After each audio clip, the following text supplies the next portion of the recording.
And welcome to another episode of Experts Speak. I'm Michael DeLon. Today, I'm talking with Drew Donaldson. Drew, thank you for being my guest today, sir.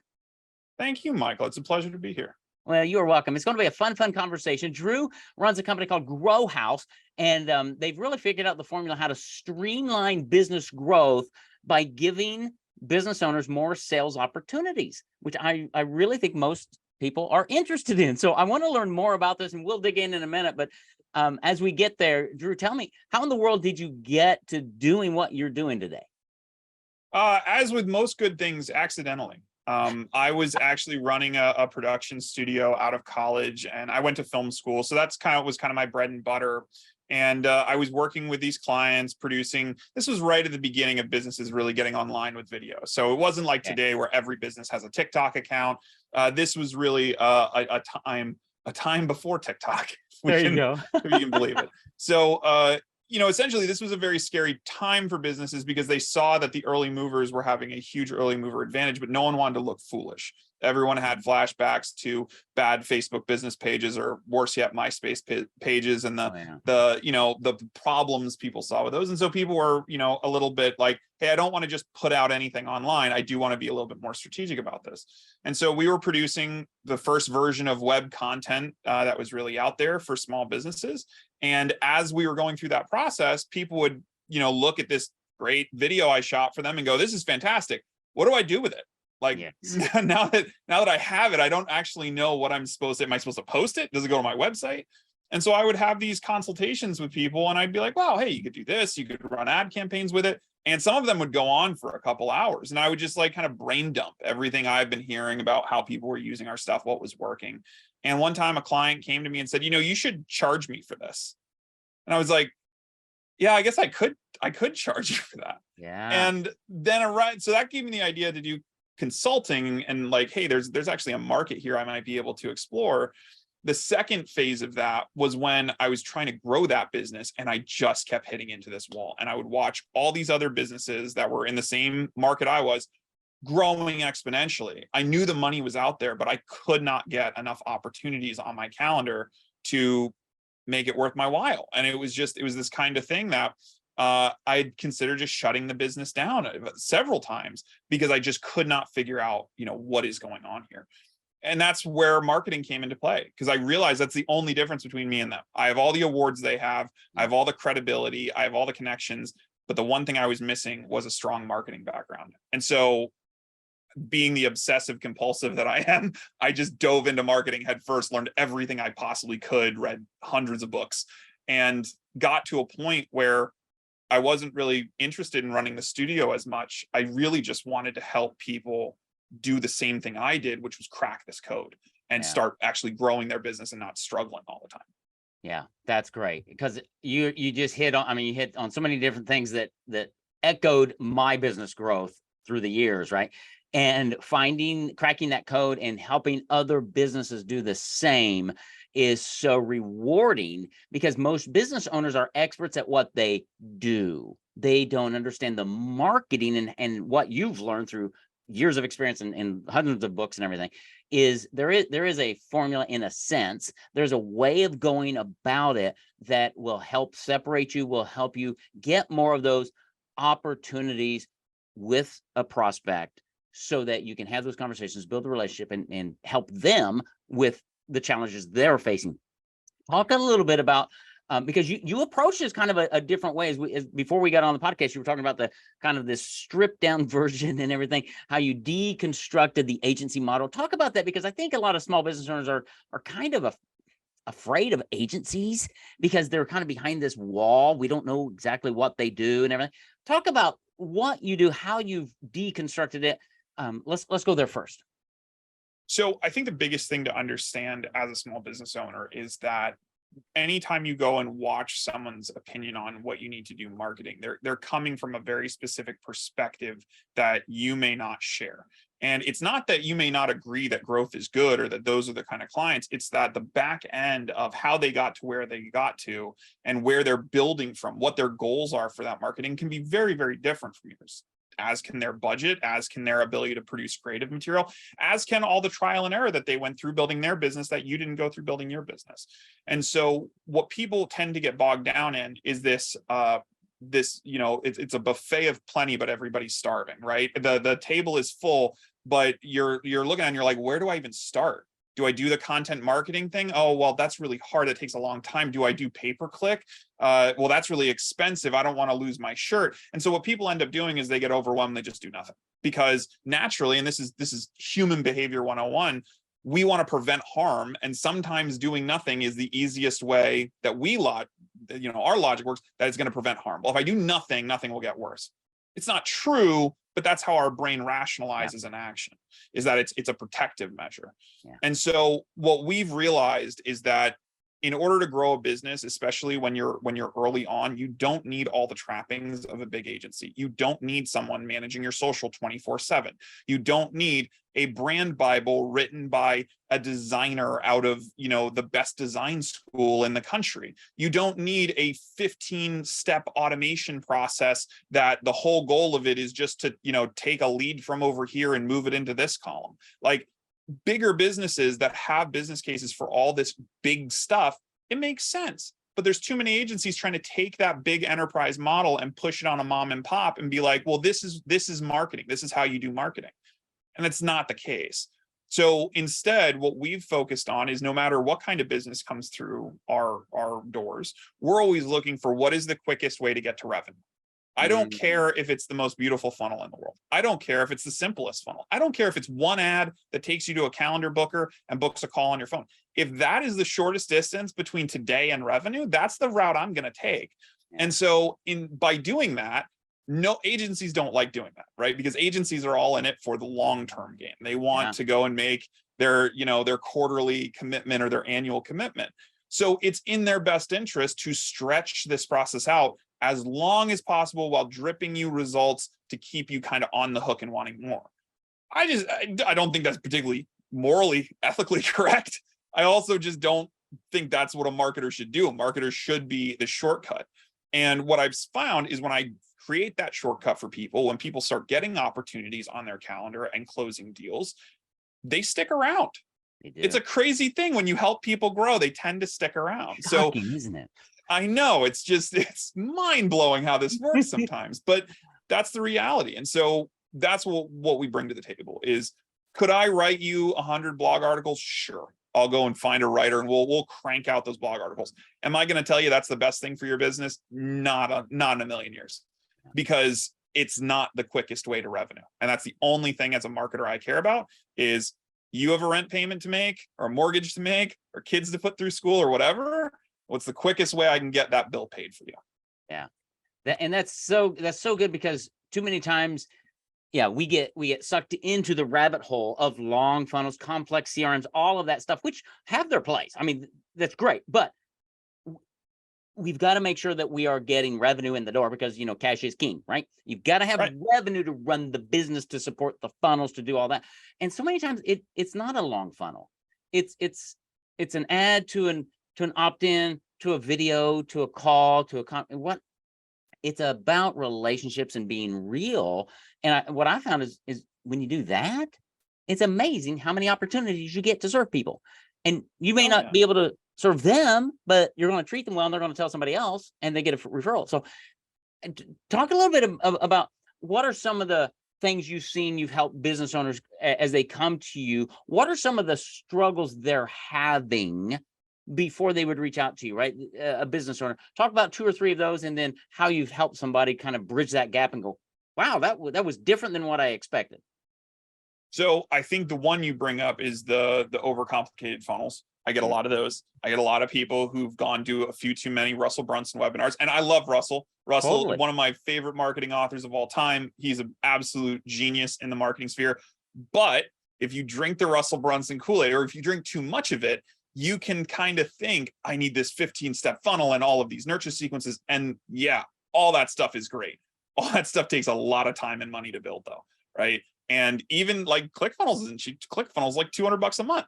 So it's like, you're building this thing, this giant thing, and you haven't even validated whether or not the core offer of your funnel is a good idea. And so I think that right there is the big dichotomy I see, is that I have people that have invested thousands of dollars into building the marketing infrastructure someone told them they needed, whether it be a website or a funnel or email campaigns, what have you.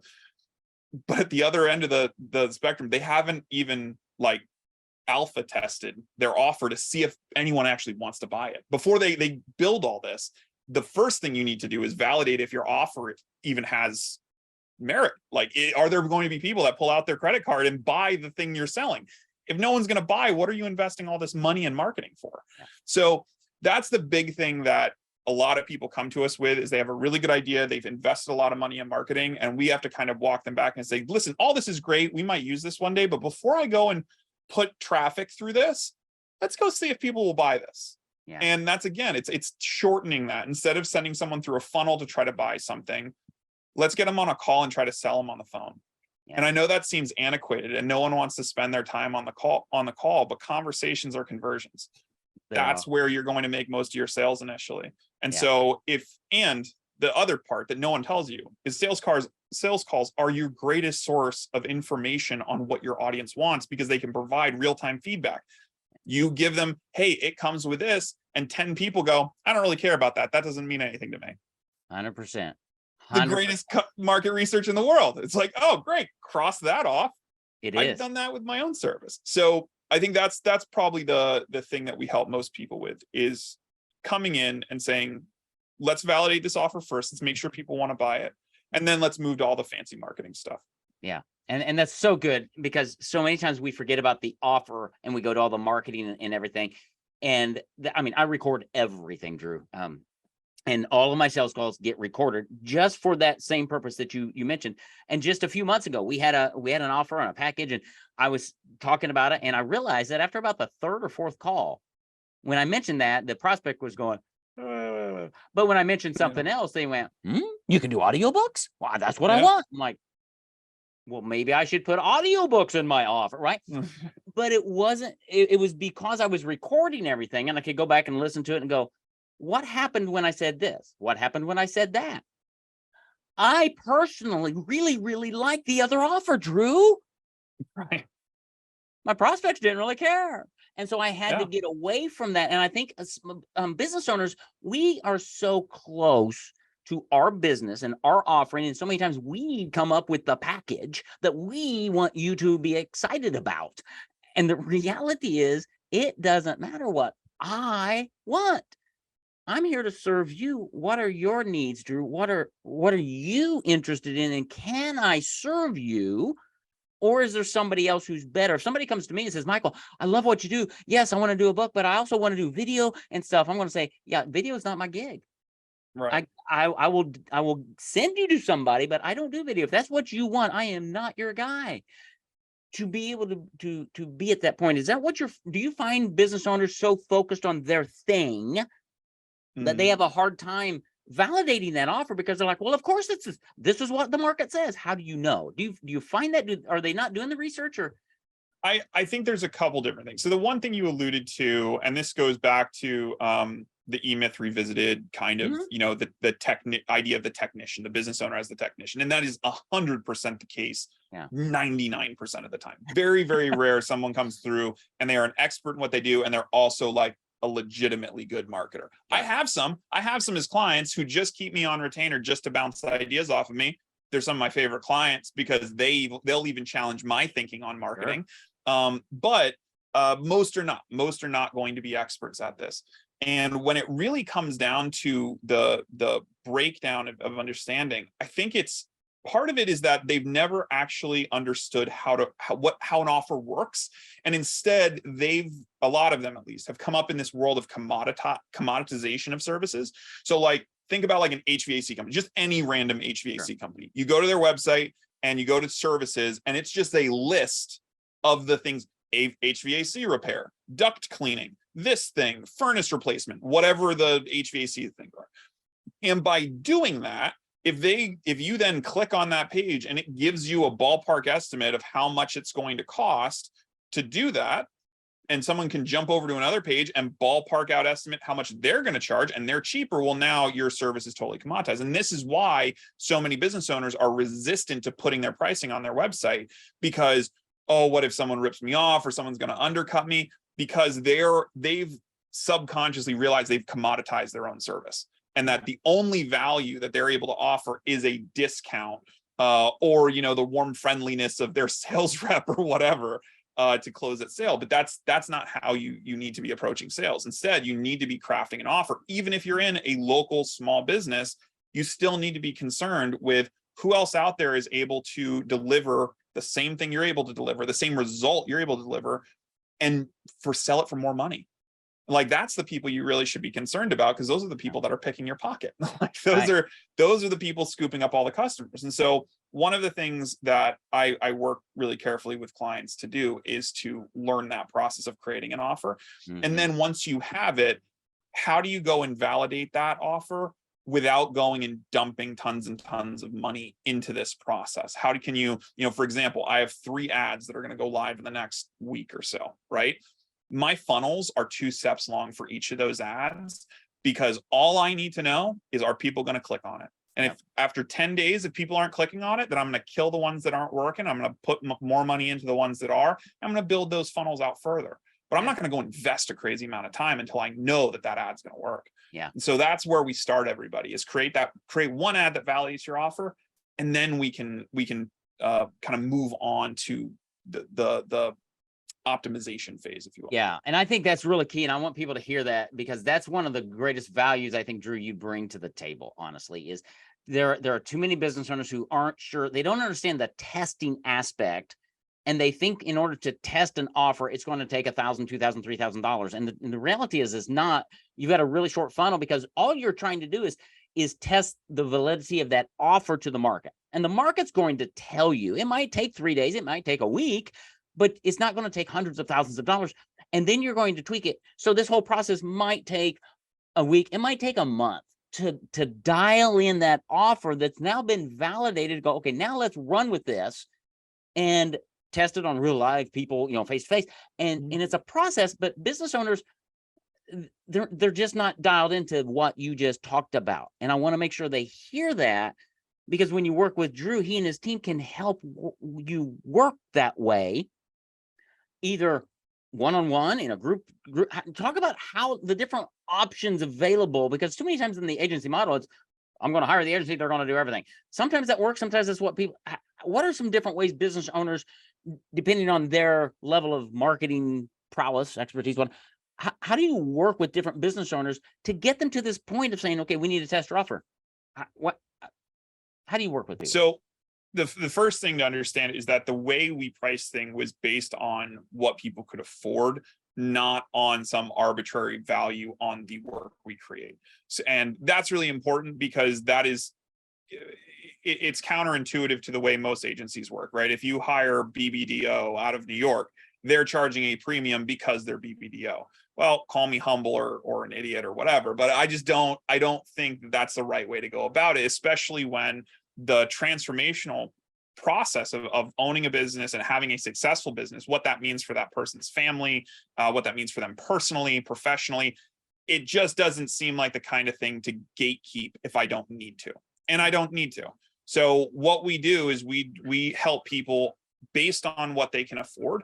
And I've had people that are literally just starting out in their bedroom, about to move out of college, work with us and grow businesses. I've had people who are 65, retired, and they're getting their second wind, go through this program. So it is not an age thing. It is not a do it all yourself thing.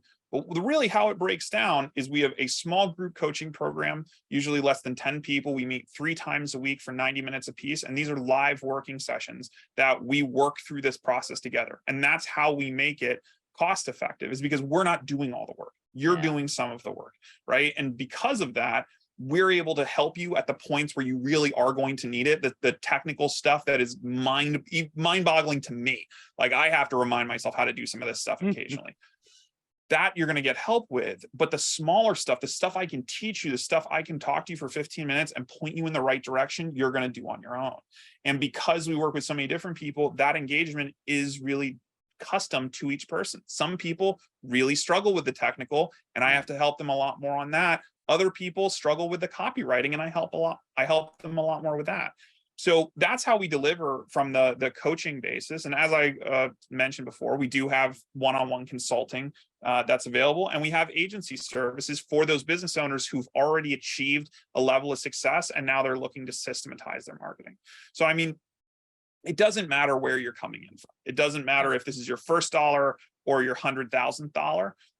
We can come in and help you bring this methodology and lower your marketing spend significantly compared to either trying to do it yourself or hiring one of the big fancy guys. Yeah. And I think the other aspect above all of that is a, dare I say, a voice of reason. I hear business owners all the time. They just don't know. They run after this shiny object, and they hear one thing. And then their friend tells them something else. So they run over here and they hear something else that kind of contradicts. And then they go over here and they just don't know what to do because, again, they're not marketers. Drew provides a voice of reason to sit and talk, whether that's maybe a one-on-one thing or whether it's in the group program where you're going to be able to explore the different opportunities, understand the importance of a great offer, how to craft one of those, and realize that all the shiny objects you're running after are really channels. They're tactics that all can work, but you just don't need them all. What you need is a really good offer that your audience goes, yeah, that's for me. That's what I want. And I think that's what Drew's offering you right now is a great offer to go, why don't you just connect with him and stop chasing all those shiny objects for a bit and talk with them about your offer? Because if you go and look in the mirror and ask yourself or ask 10 people about your offer, what I find is most business owners don't have one. Well, I'm a financial advisor. Well, I'm a personal injury attorney. Well, I'm a heating air conditioning guy. Yippee skippy. There are 1,000 of those. What makes you different? And I think Drew and his team can help with that. Is that a fair summary, Drew? I would say so, Michael. That's what we do. I mean, at the end of the day, my goal is to help more people stop wasting money on marketing because I wasted, and believe me, no one comes close to me. When it comes to the amount of money I've wasted on marketing, like it's a lot. But part of that is what got me here. It's if I hadn't run all of those experiments early on, if I didn't struggle with this, I wouldn't be as good at it as I am now. Right. And I wouldn't be able to get the kind of results for my clients that I am now. So it's like, you could struggle just like I struggled. I'm not saying that you cannot go and read the 100 books I read and do the 100 ad campaigns that I ran and get to the point where you could do this all yourself. Yeah. But don't you want a shortcut? Like, don't you want to take 10 years and condense it to about 6 weeks? Like, that seems like a way better use of your time. So if you agree, I would love to see you on my calendar.